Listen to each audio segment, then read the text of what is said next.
Oh, there you are. Ready to start? As much as I can be. This is my first time to get my head shrunk.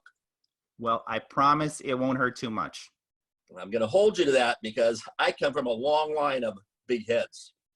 I like you already. Okay, so Eddie, yes. Why have you come to see me? Well, Doc, I'm not going to beat around the poison ivy. I'm not here to blame my parents for my problems. I had a super normal childhood. I can't tell you how refreshing it is to hear that. Well, yeah, my parents were married for almost 100 years before I was even born. Wow, a stable, settled home life with older parents. Yeah, you got it. But as an adult, I felt a lot of, peer pressure to change who I am just to fit in. Well, okay, why don't you give me one example of something about you that you changed due to peer pressure? Wow, just one? How about a list? Well, for starters, I had to have my ears done to make them less pointy because apparently girls don't like dudes with pointy ears.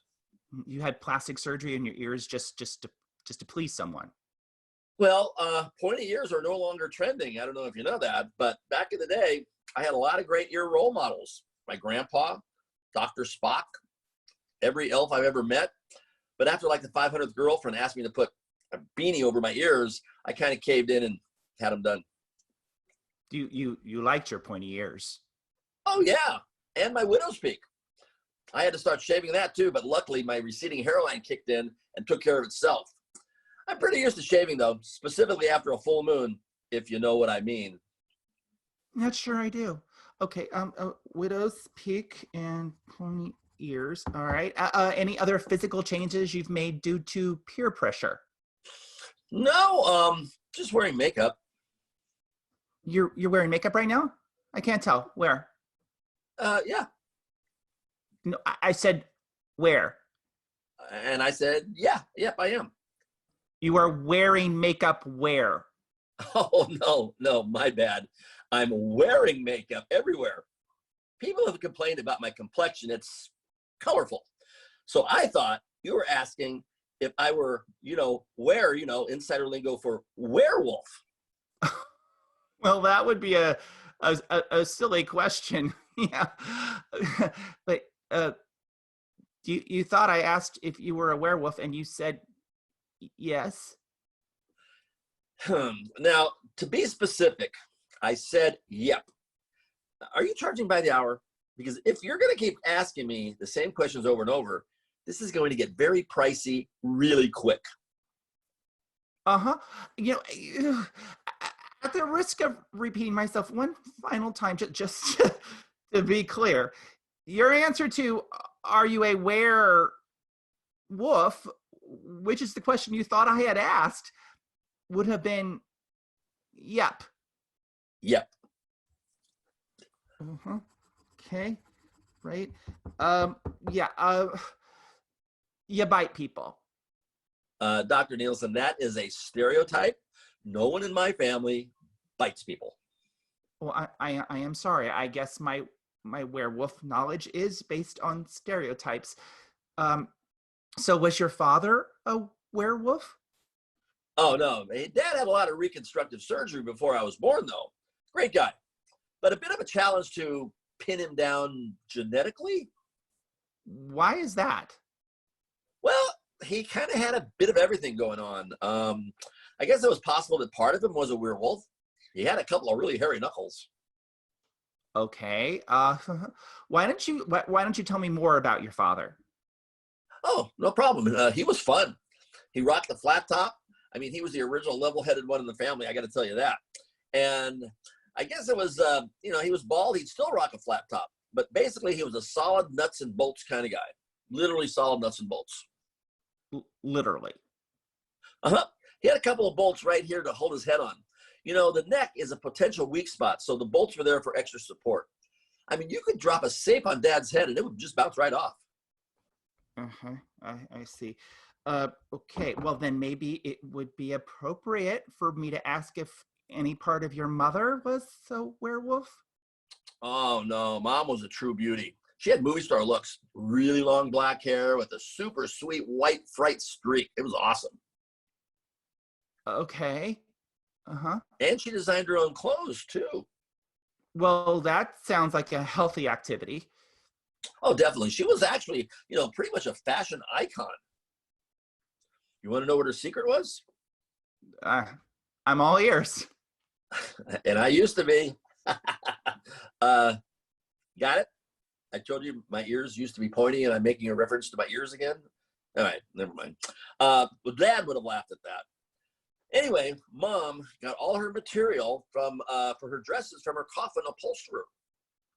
Interesting, interesting. Your mother was a coffin aficionado.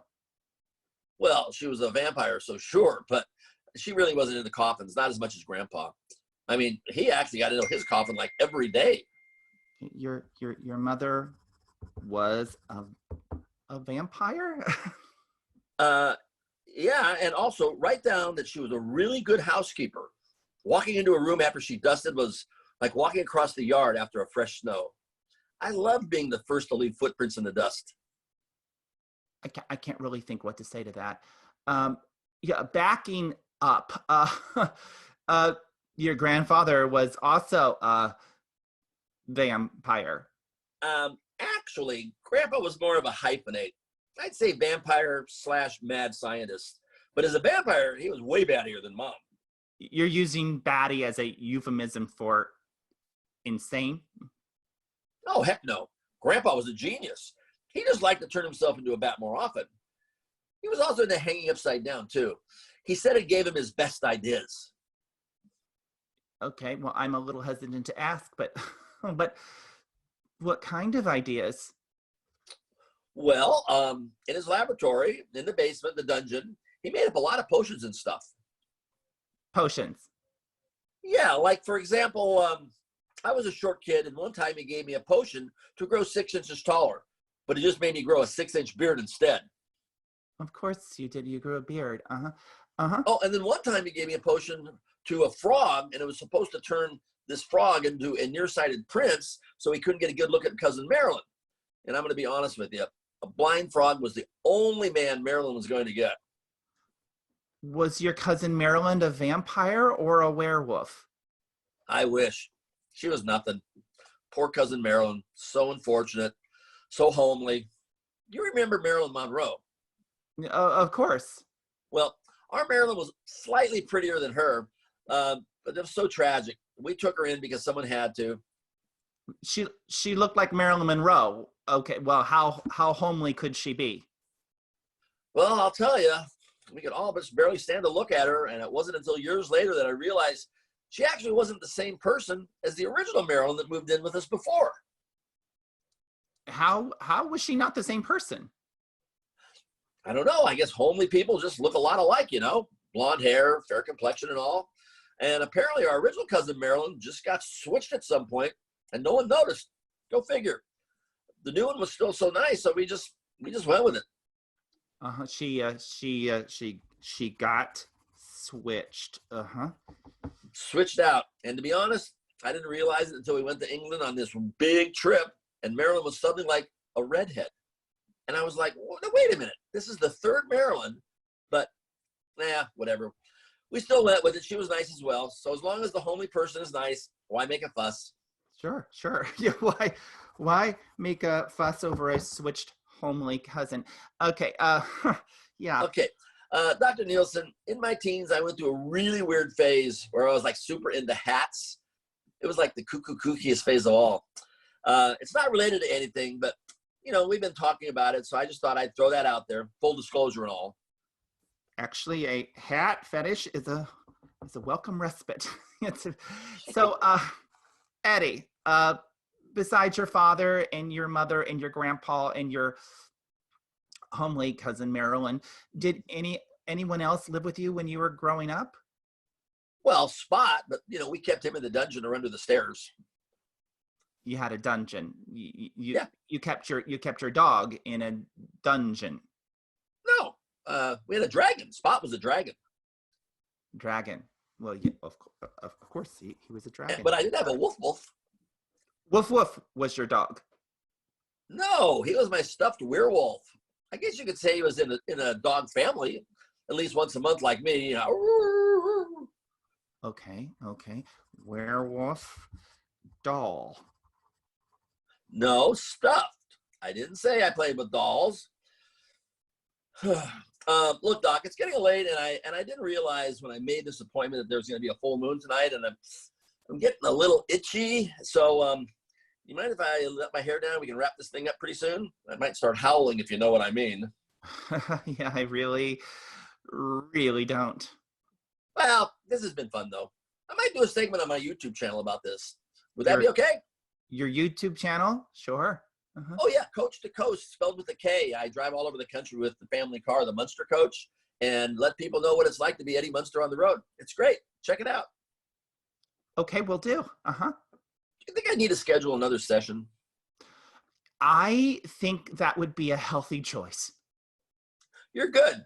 You didn't even freak out when I told you about my family. Well, see ya. Uh-huh.